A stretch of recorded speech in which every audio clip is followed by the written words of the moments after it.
Continuamos desde Argumentos, recordándoles en nuestras redes, @argumentos_GB en la cuenta de X y en Instagram, @argumentosGB. Rafael Simón, quien es dirigente político y que también pues conoce mucho acerca del tema electoral. Usted fue vicepresidente del Consejo Nacional Electoral y ahorita también en Venezuela pues se viene un proceso de referendo consultivo, ya fue aprobado y mencionaron la parte constitucional desde el TSJ, las 5 preguntas que se van a realizar.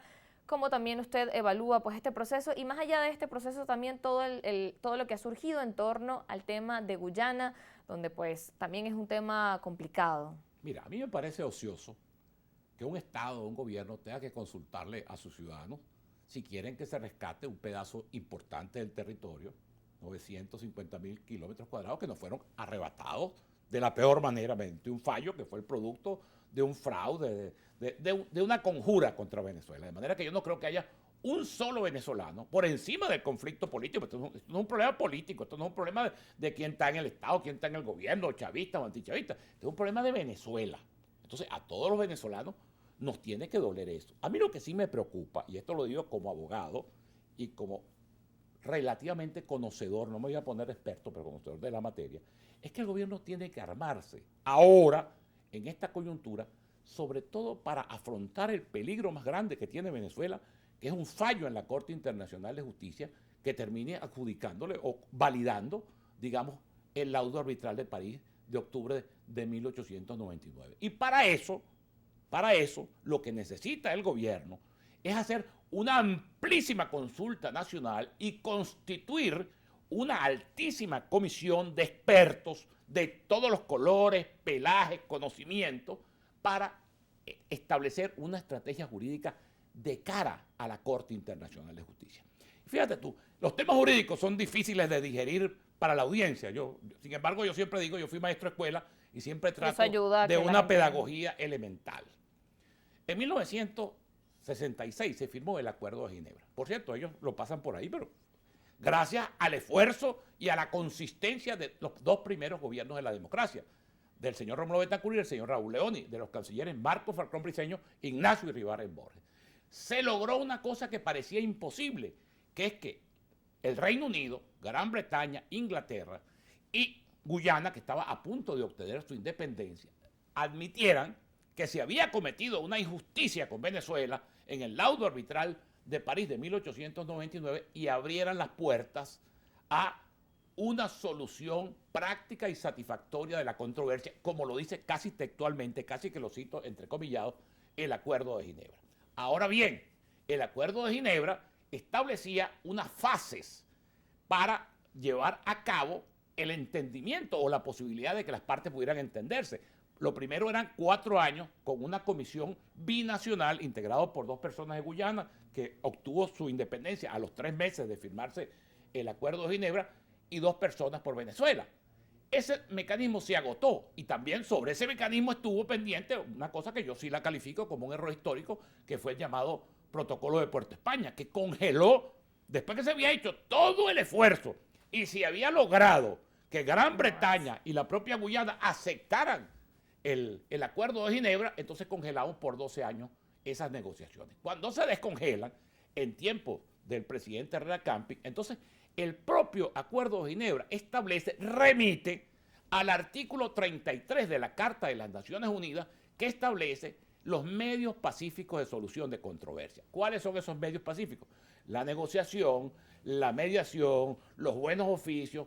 Finalmente, los 2 últimos son el arbitraje y la Corte Internacional de Justicia.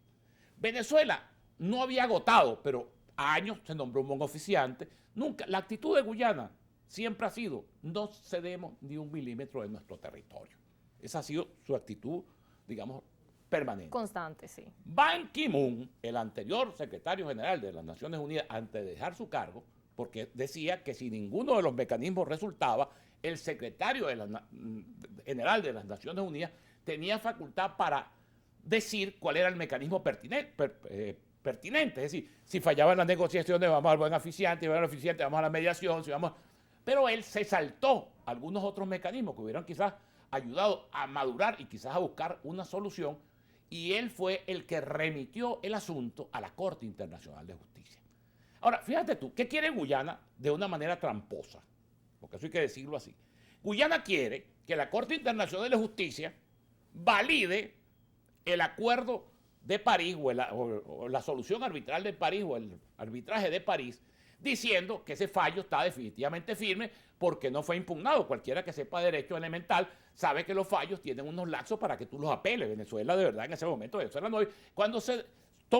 Cuando Venezuela lo despojaron de esos 158.000 kilómetros cuadrados, en Venezuela no había gobierno, porque el presidente Andrade se había ido, traicionado por su entorno, y el presidente Castro, que era el que venía con la invasión de los andinos, estaba convaleciente en Valencia de una caída de un caballo que se había dado en la batalla de Tocuyito. Entonces Venezuela estaba tan desvalida que ni siquiera había gobierno en el momento en que nos despojaron de esos 158.000 kilómetros cuadrados y nadie se ocupó en ese momento de apelaciones o de recurrir el fallo que tenía innumerables irregularidades, entre otras cosas ser un fallo absolutamente inmotivado. Ahora bien, ¿qué le corresponde o qué le correspondería y qué es lo que Venezuela tiene que alegar en la Corte Internacional de Justicia? Que el fallo de la Corte Internacional de Justicia tiene que ser en el marco del Acuerdo de Ginebra. Es decir, buscando, como lo dice el propio texto del Acuerdo de Ginebra, una solución práctica y satisfactoria a la controversia. Ellos no pueden dictaminar otra cosa que no sea esa. Es decir, te explico en pocas palabras para que la audiencia nos entienda, los televidentes nos entiendan. Ellos tienen que decir, como las partes no se pusieron de acuerdo, porque ¿qué era una solución práctica? Una solución práctica es que las dos partes se pusieran, mira, te doy esto, me das esto, la plataforma, vamos a compartir recursos, todo aquello. Si las partes no se pusieron de acuerdo, porque nunca Guyana en eso actuó intransigentemente, bueno, entonces le toca a ellos decir, esto es de Venezuela, esto es de Guyana, o esto está compartido, eso. Y hay otro problema adicional, que es más grave todavía que eso, que es el tema de la usurpación de la plataforma continental de Venezuela, ya no de la zona en reclamación, sino de todo lo que es la proyección hacia el mar del Estado Sucre y del Estado del Tamacuro. Es decir, allí hay ya una defensa de soberanía. Eso no es un problema de conversaciones, eso no es un problema de diplomacia, es un problema, bueno, es también de diplomacia, porque ojalá que se arregle todo esto por la vía diplomática y pacífica, es lo que todos queremos, pero ahí sí corresponde fundamentalmente a las Fuerzas Armadas, que son en definitiva los garantes de la soberanía, actuar con contundencia. Nosotros, bueno, está bien, tú puedes en última instancia, esa es una controversia que tiene 123 años, 124 años. Sí, una controversia que tiene muchos años. Entonces tú, bueno, vamos a esperar, hay que agotar todos los medios jurídicos, políticos, pacíficos, diplomáticos, pero ya tú no puedes admitir que Guyana otorgue concesiones sobre la proyección de nuestra plataforma, la nuestra, la que no está en discusión. Entonces, por eso te digo, ese es un asunto complejo y sobre todo es un asunto, ese referéndum debe estar precedido, quizás, no sé si habrá tiempo para eso, de una gran información, pues la mayoría de la gente aquí no sabe qué es eso. Eso sucedió hace 124 años. Y hoy en día, la verdad verdadera es que hoy en día, la cotidianidad, el interés, la abrumadora situación de los venezolanos está concentrada en comer, en sobrevivir, en eso. O sea, la gente tiene una gran desinformación y quizás no también una gran desmotivación. Por eso, entonces, es conveniente, yo le haría, y lo digo de la mejor manera, al presidente de la República, le haría dos planteamientos por lo menos. Es decir, hacer una gran campaña de información, de divulgación de la ciudadanía para que la gente vote enterada. Y lo segundo, te repito, porque este no es un problema de populismo, ni de buscar artificiosamente utilizar el recurso del patrioterismo para tratar de ganar espacio, es un problema donde está comprometido el interés del conjunto de Venezuela, el interés nacional de Venezuela, designar una altísima comisión de expertos que existen en Venezuela en todos los sectores jurídicos, de cartografía, de geopolítica, de historia, para armar un equipo jurídico que defienda los intereses de Venezuela ante la Corte Internacional de Justicia. Venezuela tiene una audiencia en el primer trimestre del año que viene. Bueno, yo creo que todos los esfuerzos venezolanos deben estar orientados hacia allá. Y a tratar... Sí, que todos los sectores se incluyan, porque conversando también con el sector académico, muchos decían, bueno, a nosotros no se nos ha llamado a participar, y hay muchas personas que tienen también años de documentación y de conocer del tema. Muchísimo, aquí es un tema que se bregó mucho, es lo que te digo, esto le cuesta, casi que no le sale de la garganta. Pero esa debería ser también ese punto de encuentro, un tema donde... Pero ambas partes se encuentren para alcanzar una solución. Claro, porque ¿qué fue lo que pasó históricamente? No sé si estamos a punto de un corte. Estamos cerca. Bueno, estamos cerca. ¿Qué fue lo que pasó históricamente? Eso quedó así, pero en 1948 se muere Severo Mayés Prevost, que fue el jefe del equipo jurídico de Venezuela, y deja un memorándum que le había pedido a su compañero de bufete que publicara después que él se muriera. Ahí echa el cuento él de cómo se produjo todo el despojo contra Venezuela, de cómo Frédéric de Martin, el árbitro ruso, que era el quinto voto, se puso de acuerdo con los dos ingleses y chantajearon incluso a los árbitros norteamericanos. Estos echan el cuento, o no se lo saben, o lo echan como ellos todo distorsionado. Pero la verdadera es que, a pesar de que Venezuela fue excluida, digamos, tanto de la defensa como de la cuestión arbitral, los que defendieron a Venezuela, encabezados por el presidente en ese momento de los Estados Unidos, Benjamin Harrison, lo defendieron muy bien. Hay que leerse el expediente de eso, por eso te digo, en eso hay ignorancia, porque eso es un tema especializado, eso no es un tema para sí, claro, y es un tema el común denso de la gente. Ahora, ¿qué pasó? Cuando este señor revela cómo se produjo ese despojo, cómo se robaron esa parte del territorio, cómo el árbitro forzó una decisión unánime que le dejaba a Venezuela, porque el otro cuento es que lo que quería Gran Bretaña no es ni siquiera esto que tiene ahora Guyana. Gran Bretaña lo que quería llegar era a las bocas del Orinoco y hacer del Orinoco un río donde ellos fueran los que autorizaran la navegación, prácticamente un lago. Esa era la pretensión de ellos desde 1840, desde lo que se llama ahí la primera delimitación o la primera línea Schomburg, que fue un naturalista prusiano al que ellos le encomendaron hacer un trazado de delimitación, y que entonces ellos fueron después corriendo y corriendo.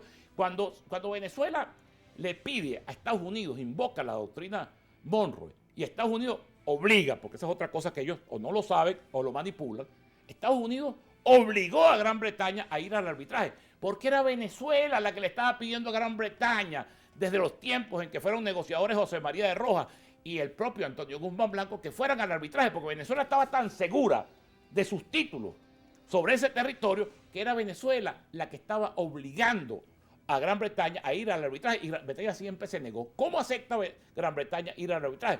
Porque George Cleveland, el presidente de los Estados Unidos para ese tiempo, los amenaza con que si ellos no van al arbitraje, él va a nombrar, y la nombró, una alta comisión de los Estados Unidos para que dictamine cuál es la realidad sobre ese territorio, y que la parte que le correspondiera a Venezuela la iban a defender ellos a la luz de la doctrina Monroe. Por supuesto, después viene, los términos del arbitraje fueron absolutamente deshonrosos para Venezuela. A Venezuela no se le permitió defenderse, a Venezuela no se le permitió nombrar árbitros. Pero la verdadera es que el arbitraje era un reclamo que Venezuela estaba haciendo desde hace mucho tiempo, porque Venezuela estaba absolutamente segura de los títulos que tenía sobre todo ese territorio. Claro, y que trabajó con base a poder alcanzar ese objetivo, y que ahora pues también haría falta eso, que se realice pues ese trabajo, y como usted decía, sí, esa comisión que incluya pues a muchos expertos en la materia y también esa información. Igual esta semana también lo anunciaba la vicepresidenta ejecutiva, que estaba realizando una campaña informativa, y eso es bueno, sumarse a esas campañas donde se informe sobre este tema.